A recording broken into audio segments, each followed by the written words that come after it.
Hello, welcome to Kelly Loves Books and Movies. I'm Kelly, obviously. Today I thought I would talk about books that I have been buying recently, which is way too many, but and these are all, I don't know, in the last 3 or 4 months probably. I think that's maybe the last time, not including like that um, library sale that I went to in April. This is just other purchases since the last 3 or 4 months. And I'm not including anything that I've already talked about, that I've already read and talked about. All right. First up, this is Robert Cray, The Monkey's Raincoat. I'm looking for a new LA kind of crime series. So, Kevin at Kevin Toll Reads. I don't think he's read it yet, but he had, in one of his hauls, he had Demolition Angel, and I thought that sounded intriguing, but that is like a standalone, and I thought, why not get started in another series? I mean, why not, right? Next up, and this came from, well, the idea came from Nicole at Noteworthy Fiction. She did a video on purchase things she had gotten from independent publishers, and this is Two Sherpas. It is about if a man tries to climb against all common sense and every biological imperative a mountain of 8,848 meters, what would be the norm? Anyway, so a dude falls off climbing Mount Everest. He falls, and the two Sherpas with him, this is like them deciding what to do about it. And it's apparently like no, it takes place in a very short period of time.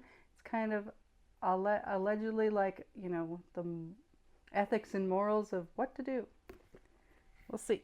I'm very much looking forward to that. I'm going to Nepal in September, so that was kind of what also kind of attracted me. Carl Ove, My Struggle. I've been wanting to read this for a while, start it at least, and see if, I want to read all of them. It's probably going to be a while before I get to this, but it was at Half Price Books during the 20% off sale, and I saw it. I was like, I'll get that. Until then, I had been very good and not bought anything during the sale. All right, now, this is a new release. I did just finish it, but Atmosphere, Taylor Jenkins Reid, spoiler alert. Not spoilers of the book, but spoilers for my review later in future video. I loved it. All right. Next up, this is Moose versus Moose. Okay, this book, I went to get my hair cut, and I stopped in at this little independent bookstore near there that I had meaning to go for years, and I had never gone. So I had time before my appointment, so I browsed, and I picked this up, and I was like, oh, I wonder if that's about Reverend Moose. And I pick it up, and it says, The Scandal That Shook Norwegian America. Okay. And I look in the back, and I'm like, oh my gosh, it is about him. Now, he is the founder of St. Olaf College here in Minnesota. I know about him, okay, because this took place in essentially my hometown. This is actually written by Norwegians that came here to learn about it and wrote a book, and then Minnesotans were like, we need to know more about that. Let's translate this. So this is a Historical Society Press. But this is like a huge scandal, and this, at the time, I knew nothing about it. Zero. And I know a lot about him, and in confirmation class we learned about him, because this is literally the first pastor to our churches in that area, and obviously he founded St. Olaf College. He's a huge deal in our local history, and I knew nothing about any sort of scandal, and I bet nobody else did either. That's why the Norwegians wrote about it, not Americans.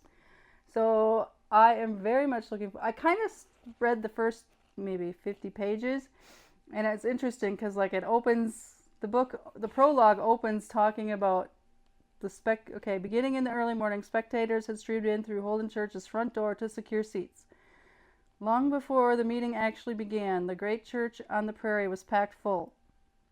Like, my relatives were in that church. I'm 100% sure of it because they were in the early, they were the, founders of that church. They were the ones that called him to be their pastor. So, yeah.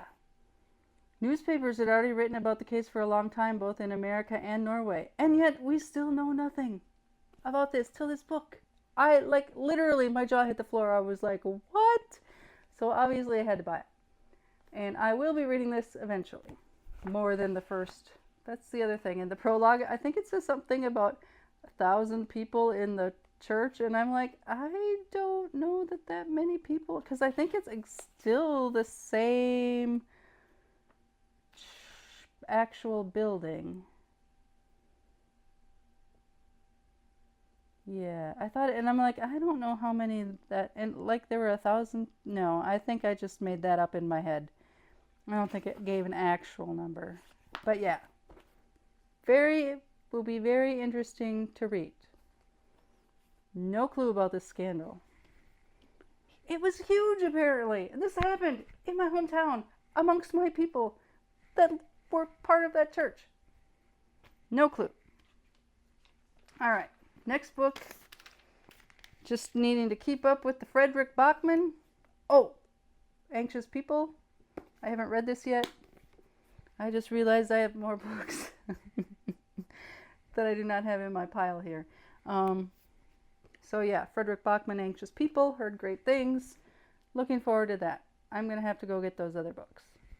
Okay, I'm back. And this is why I remembered I got this too. I did buy My Friends the other day.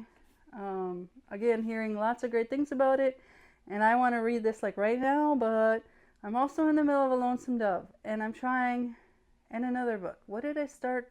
Oh yeah, never mind. Something that's not going to say what, because it's part of my attempt at a TBR for this month.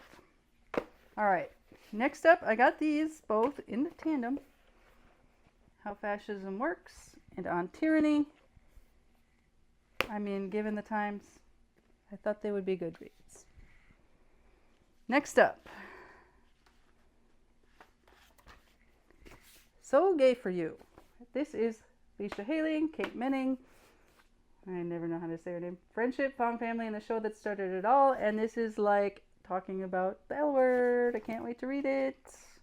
Again, I need to. It looks like, yeah. So this is just them talking about the beginning of the show and just back behind the scenes stuff, that sort of thing. Looking forward to it. Loved it. Well, I don't want to say I loved the L word, but I liked it a lot. And I think it gets a bad rap because I think people take it too seriously. And guys, y'all, it's a nighttime soap opera. I mean, but I think a lot of people want it to be something more than it really was. But if you take it as it's obviously a nighttime soap opera, then it's pretty decent. All right, Michael Connelly, Nightshade. This is the beginning of a new series. Detective Stillwell. I said series, and Siri thought I was talking to her. Anyway, yeah, this takes place in Catalina Island. That will be good because I love Michael Connelly. New series. Looking forward to it. Another one I got at the half-price book sale.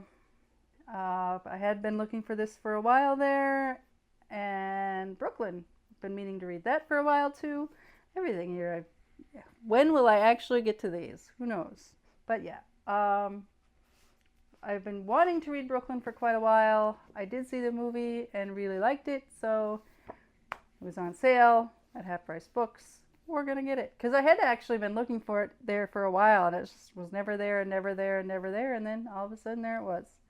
All right, The next two I finally got this weekend down to a newish, I think it's been open just about a year now, little bookstore down by the farmer's market. Normally I go to the farmer's market kind of early, so it would be always before that was open. And Sunday I went a little bit later than normal, and so I got to stop in. And then because it is a very small bookstore, I wanted to support it. I got What You Are Looking For is in the library. I have no idea what this is about, but it had a cat on the cover. I think it's talking about libraries. I mean, what more can you want? And then I also got Abby Jimenez, Life's Too Short. This is the next book in her catalog that I have not yet read.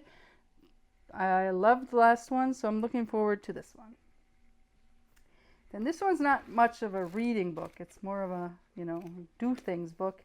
I had lunch a couple weekends ago with a friend, and she had other friends there too.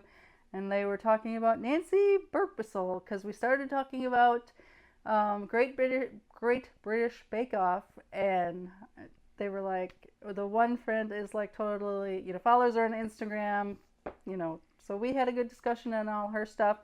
This is Green Living Made Easy, trying to do more things that, aren't such harsh chemicals and things like that. So I got that to help me out.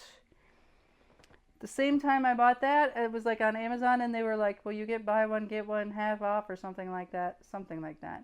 And this book was also on that list, and I've wanted it for a while, and I just haven't picked it up. So that is Project Hail Mary. Maybe I'll be reading this for Rocket Summer. We'll see. All right, these I've had for a little bit, and I know that they were in my TBR video last month because I put them in the hat, but I did just get them not that long ago. All of these are from other booktubers reading them and recommending them, and two are Pat with Book Chat with Pat, and one I think is Melinda at Web Stories. All right, Heart's Invisible Furies, Dinosaur. This is really short. I should probably read it quickly. And Sipsworth. They were in my, I don't know if I'm going to do the TBR thing again next month because it's not going so well this month. Only because I'm reading Lonesome Dove, and it's just very, as much as I am loving it, it's just really slow going for me. And I have this thing in my head that I can't start another book. Although I did, and that one's kind of slow going too, but we'll see if I get more out of my TBR or not. If I only read one book off my TBR, that was my little pull out of a hat read, and my goal was to read 4 out of the 6 I drew. If I only get one done, I'm not going to do the TBR again next time. All right, this one I originally bought on Kindle. I saw an article in the Star Tribune with this author, and then I was down hiking, and I went to another small independent bookstore, and they didn't really have anything else I wanted. But I did see this, and I was like, oh, I have it on my Kindle, but I'm not really enjoying reading on my Kindle right now, so I bought it in the store. And it is Dodge County Inc., and this is about a woman who's a lawyer, and why is this all roughed up? Is that just the cover? I don't know. Huh. The cover is kind of all messed up, and I don't know if that's just it looks messed up. It probably isn't. I think that's just the way it is. Anyway, Dodge County Inc. It is about a woman who is a lawyer, and she sues a bunch of people, the county, I think, county and neighbors, to prevent some large feedlots from building and wrecking everything. And interestingly enough, this is also very near my hometown. So yeah, this, I think it will be, A fast-paced legal thriller filled with a few good guys and too many villains. I almost went, she was speaking, because when I bought this, the woman at the bookstore was like, oh yeah, we had her here, she's amazing. If you have a chance to see her speak, go. And then she was at Majors and Quinn not too long ago, but I think I had to work that night. But anyway, yeah, so Dodge County Inc. Looking forward to that too. When am I going to get to any of these? Who the heck knows? Too many books, so little time. Alright, that's pretty much a lot of what I bought recently. I'm trying not to buy too much, a lot, but of course, did I read any of those new? No. Alright, thanks for watching. See y'all next time.